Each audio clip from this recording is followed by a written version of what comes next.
All right. Our approach when our doors became open in the early 90s, I wasn't here, but I've obviously been interested to see and how it happened. Our approach was a kind of this is who we are. We're now open to everyone. So sort of assimilation type situation. So.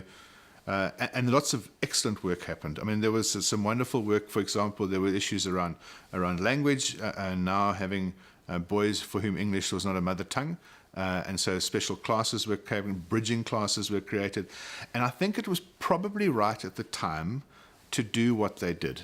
I think there was, but we've seen in the last couple of years that schools need to change now, and schools need to have a very serious look at who they are, and they need to change the attitude of saying, you fit into what we are, as opposed to saying this is our school.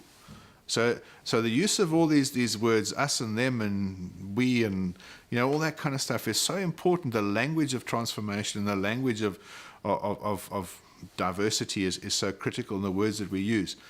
But a lot of people, I said, you knew what the school was like before you came here. Why didn't you just fit into what their rules are? And I said, I think that's archaic. I think that kind of approach is arrogant. It's superior. It's saying that I'm better than you, so that you've got to come in and sort of fit into my ways.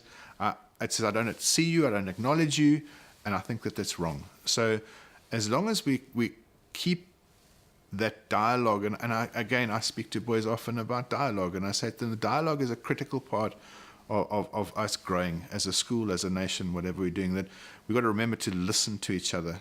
And so we're all very keen to talk, but we're not all that keen to listen. So let's just listen and say, so you've come into the school that I happen to be in, and I happen to work in. I'd like to hear your story. I'd like to hear, what do you think about this?